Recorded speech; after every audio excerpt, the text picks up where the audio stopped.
Hola, muy buenas tardes. El día de hoy estamos con Jazmín Bonilla, candidata al cargo de ministra de la Suprema Corte de Justicia de la Nación, número 4 en la boleta morada de esta cada vez más próxima elección judicial. Jazmín Bonilla es licenciada en Derecho, maestra en Derechos Humanos y Democracia y doctoranda en Derecho, y ha ocupado todos los cargos en la carrera judicial. Jazmín, muchísimas gracias. ¿Cómo estás? Muy bien, muchas gracias, Marta. Gracias por la invitación. Bueno, pues queremos comenzar preguntándote qué te motiva a aspirar a ser qué te motiva a ser ministra de la Suprema Corte. Pues mira, la verdad es que voy a ser completamente honesta. Yo siempre quise ser ministra. Para no abundar tanto en lo que ya he expuesto, la verdad es que en muchos medios, pero ahí en mis redes sociales está la prueba.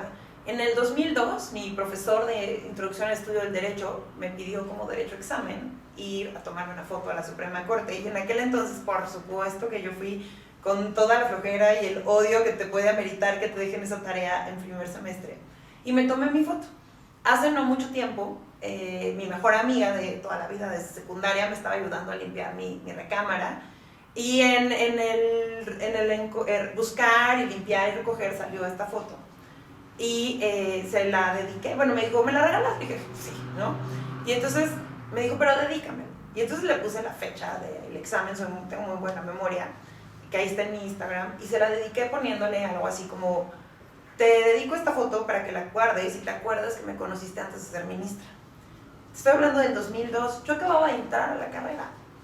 Yo ni siquiera había entrado al Poder Judicial, yo entré al Poder Judicial hasta el 2004 como meritoria.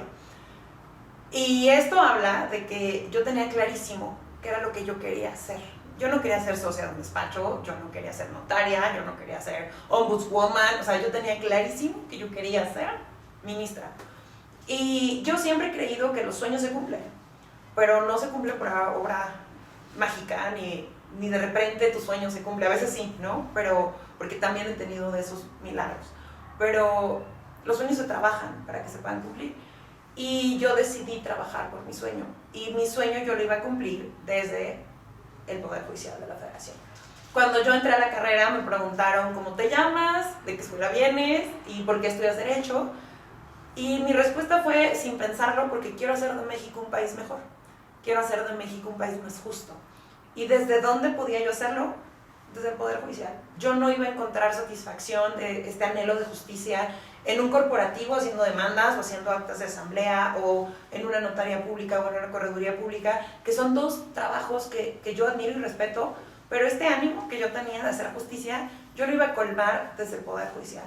Así que ahí empecé y ahí seguí todos los pasos que yo estimé necesarios para lograrlo. Y lo dijiste, bueno, el único paso que me faltó es ser jueza de distrito. Ya soy magistrada, pero ya estuve en varios cargos: secretaria de Esto y Cuenta, secretaria de Acuerdos de la Segunda Sala, oficial judicial, cosí expedientes, estuve de guardia en un juzgado en Acapulco, una guardia penal, estuve en un juzgado auxiliar que es de solamente sentencia, secretaria de tribunal. Entonces, conozco las grandes áreas de oportunidad del Poder Judicial de la Federación, que las conozco y sé que tenemos dificultades con muchos temas, pero también conozco las virtudes y también conozco las grandes áreas que tenemos para avanzar en la protección de los derechos. ¿Cuáles consideras que son tus principales fortalezas y experiencias que te hacen idónea para el cargo? Que ya nos mencionaste varias. Pues mira, la verdad es que yo diría, bueno, mis alumnas y mis alumnos a veces se ríen cuando les digo mi juventud, porque seguro al lado de ellos soy una super señora, pero pues tengo 40 años, entonces me considero con la energía suficiente todavía para dar muchas batallas, con la visión de las juventudes, porque estoy próxima a ellas, en las comunidades universitarias, en los foros, y también con la experiencia suficiente. Entonces, me parece que reúno la juventud necesaria para entender las nuevas realidades, la nueva visión de lo que la ciudadanía espera del derecho, como para tener la visión crítica de las viejas prácticas obsoletas, aburridas e engorrosas que tiene el Poder Judicial de la Federación, las cuales creo que tienen que ser absolutamente eliminadas. Y además con la experiencia suficiente. Entré a los 19 años al Poder Judicial de la Federación, entonces tengo poco más de 20 años, más de la mitad de mi vida dedicada al Poder Judicial. Así que creo que estoy convencida de que reúno todas estas características. ¿Y por qué específicamente para ser ministra? Porque conozco el interior de la Corte como pocas personas o como casi nadie. conozco el trámite de la Corte, conozco dónde están los obstáculos, sé dónde están los grandes problemas en la tramitación de los expedientes, en hacer que un expediente llegue rápido a manos de una ministra o un ministro, y también sé dónde están los grandes problemas de opacidad de la Corte. Entonces, eso es lo que me pone, me parece, en una gran posición distinta en relación con muchas otras candidatas y candidatos. ¿Cómo visualizas el papel en la Corte y qué impacto esperas generar? Mira, voy a reconocer y se tiene que decir, se tiene que hablar al respecto. La Corte ha avanzado muchísimo en el reconocimiento de libertades y derechos y hay que darle el lugar que se merece a este avance. Si no fuera por sentencias de la Corte, no hubiéramos avanzado en la no criminalización de la mujer, no hubiéramos avanzado en el reconocimiento del libre desarrollo de la personalidad, no hubiéramos avanzado en la protección de derechos ambientales y en la obligación de las autoridades sanitarias a dar medicinas aunque no estén en el cuadro básico. Todo esto se logró a través de sentencias de la Corte. Así que sería poco ético no reconocerlo. Pero también hay que reconocer que nos hemos quedado muy cortos en la comunicación con la ciudadanía.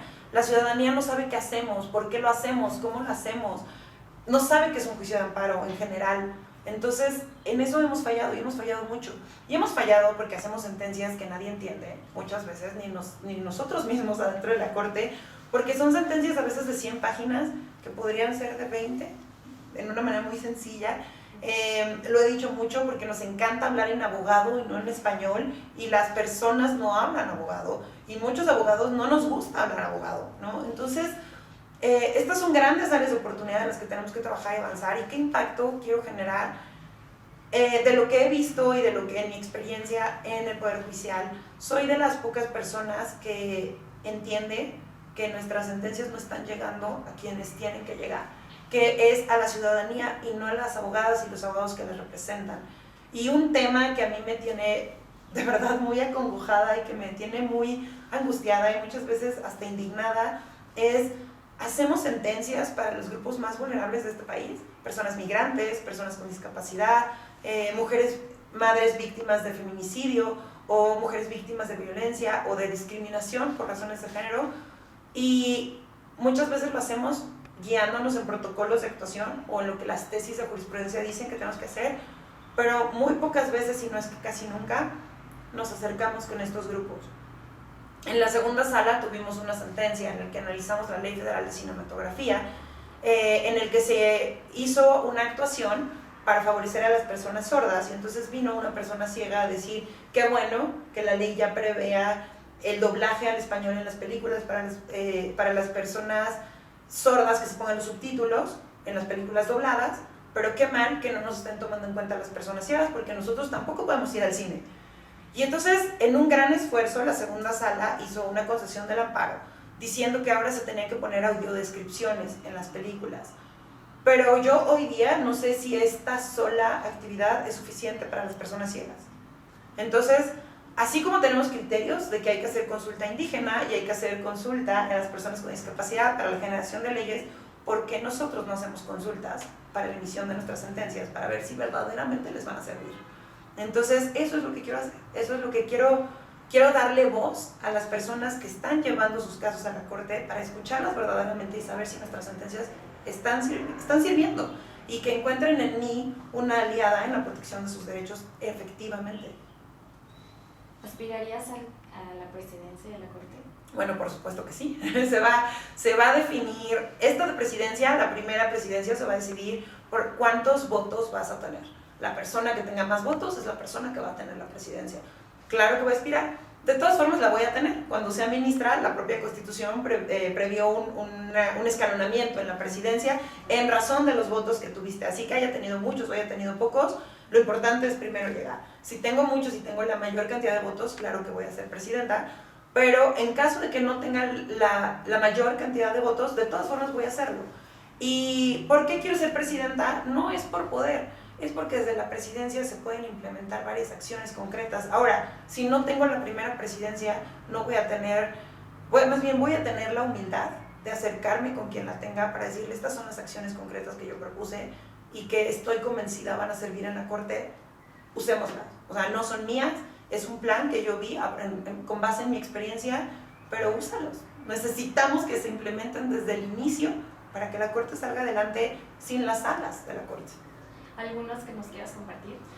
Uy, sí, mira, la verdad es que primero van a decir que, ay, es que esta normatividad, sí, pero lo que las personas no saben es que cada ponencia es como una pequeña ciudad con su propio alcalde o una pequeña alcaldía con su propio alcalde. Entonces, cada ministra y cada ministro decide cómo se hacen sus sentencias, decide qué formato les va a dar. Entonces, pues, ¿cómo hacer que haya sentencias accesibles si no todas las ministras y todos los ministros se suben a este barco? La mejor manera de hacerlo es un acuerdo que obligue a todas las ponencias a hacer este tipo de formatos.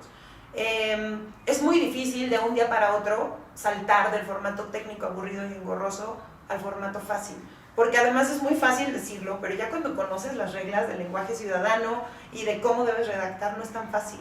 Entonces, lo que hicimos en la segunda sala, que se implementó en su momento y funcionó, fue obligar a que en ciertos casos, además de la sentencia tradicional, que obviamente tiene que estar redactada de una manera más concreta, se haga un formato de lectura sencilla y accesible, que los dos tengan la misma validez de sentencia y que los dos formatos se trabajen en accesibilidad digital.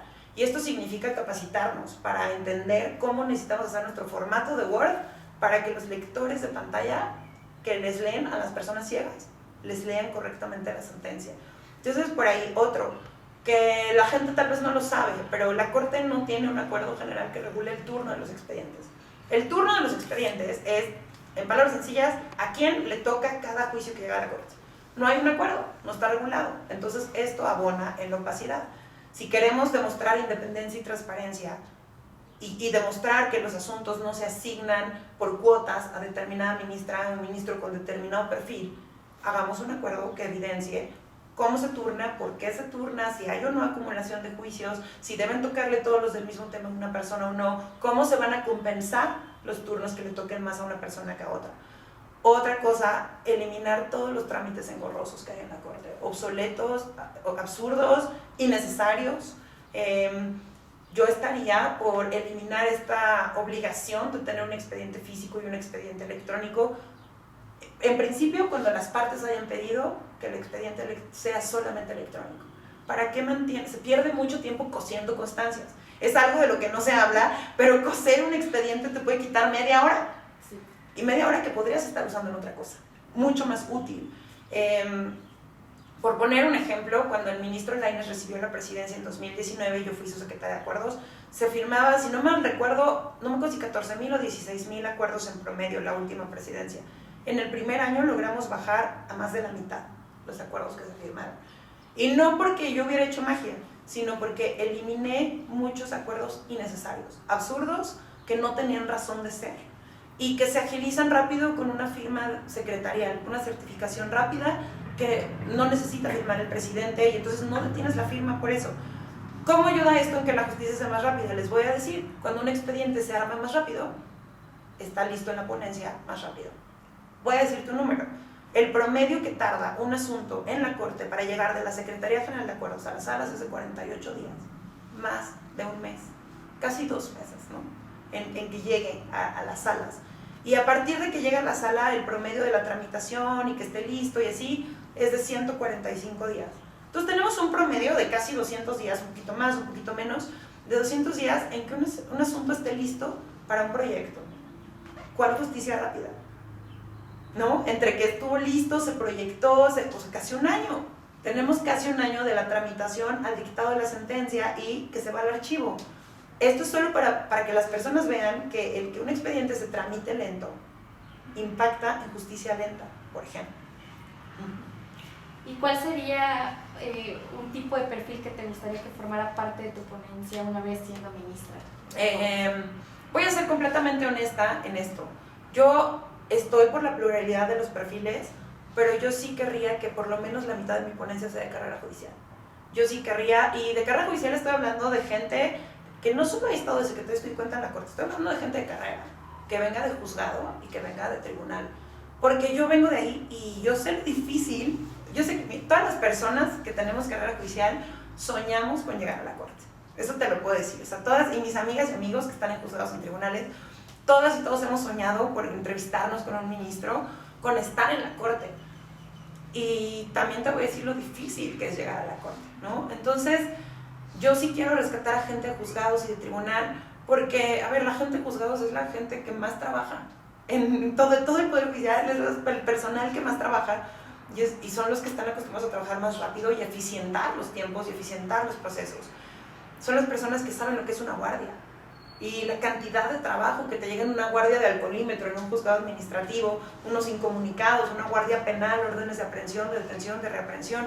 Entonces, se necesitan esos perfiles que saben desde el sobreseimiento, desde la precisión de los actos reclamados en una sentencia hasta dictar el fondo, en los colegiados que tienen un poquito más de tiempo porque ya solo hay que revisar lo que hizo el juez, pero son quienes tienen el expertise de ver si hay que reponer el procedimiento, de ver que todas las constancias del juzgado estén bien.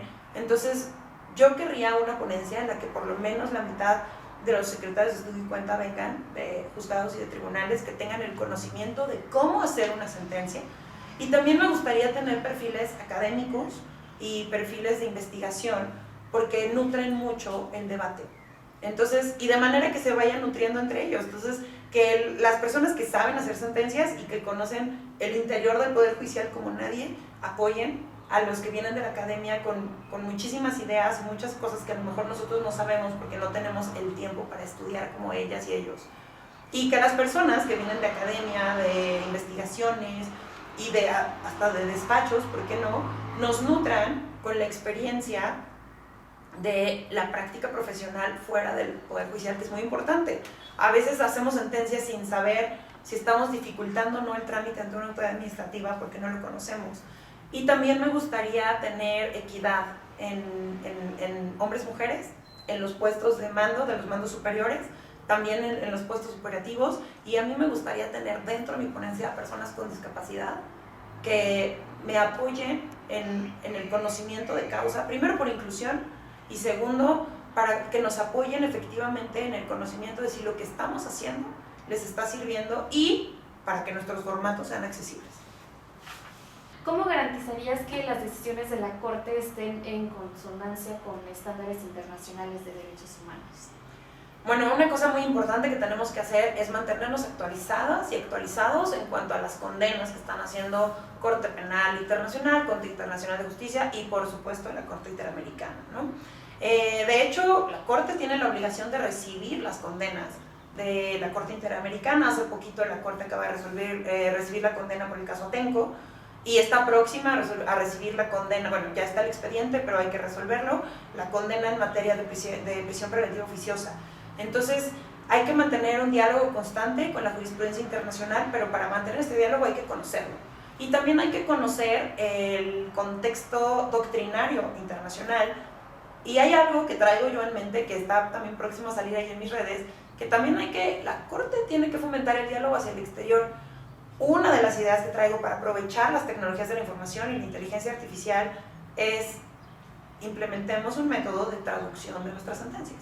Hay muchos países que no hablan español y voy a decir inglés porque el inglés es el idioma que es más fácil que otros países conozcan nuestras sentencias. Las tesis de jurisprudencia, nuestros precedentes, también es útil que estén en idioma extranjero porque hemos hecho muchas buenas sentencias y entonces que también sean objeto de estudio hacia el exterior para que también la comunidad internacional se pueda nutrir de nuestros precedentes. Entonces, me parece que el diálogo debe ser recíproco. Muchísimas gracias, Jazmín, por el tiempo, por la disposición. Pues yo quiero preguntarte, ¿cuál sería un mensaje final que quisieras darnos para las y los votantes y para la audiencia de Sapere? Pues básicamente quiero invitarles primero a salir a votar. Yo sé que hay muchas personas que no quieren votar, hay muchas personas que sí quieren salir a votar. Yo lo que les quiero transmitir es, lo importante de salir a votar es que se trata de la elección de las personas que vamos a decidir sobre sus derechos. Somos las personas que decidimos si una autoridad, cualquiera que sea, federal, local, municipal, del Poder Ejecutivo, del Poder Legislativo y del propio Poder Judicial, somos nosotras las personas juzgadoras en materia de amparo quienes decidimos si se están violando sus derechos. Si ustedes no salen a votar, no van a poder decidir el perfil de la persona que quieren que decida sobre si la autoridad está transgrediendo o no sus derechos fundamentales. Por eso es importante salir a votar. Y si van a salir a votar, entonces les invito a votar por mí. Pero antes de que les invite a votar por mí, les invito a que me conozcan. La única manera en la que ustedes pueden estar seguras y seguros de que soy un perfil apto e idóneo para ustedes y para justicia en sus derechos y para que haya una justicia justa, en palabras sencillas, es conociéndome. Entonces, les invito a seguirme en mis redes sociales, que todas son @JasmínBonillaMX, Jazmín con J y Z. En Facebook me pueden encontrar como Jazmín Bonilla. Y también me pueden contactar a través del correo electrónico que puse a su disposición en el sistema Conóceles del INE, que es contacto@jazminbonilla.com.mx, y yo personalmente respondo sus preguntas. Si quieren votar por mí, estoy en la boleta morada del lado izquierdo, donde estamos todas las mujeres. Me van a encontrar muy fácil porque tengo el número 04 y además soy la única candidata de toda la boleta que está postulada por los 3 poderes, poder ejecutivo, legislativo y judicial. Así que me van a encontrar muy fácil porque soy la única que tiene 3 cuadritos. Entonces les invito a salir a votar, y si salen a votar, salgan a votar por Jazmín Bonilla García, la número 4 en la boleta morada.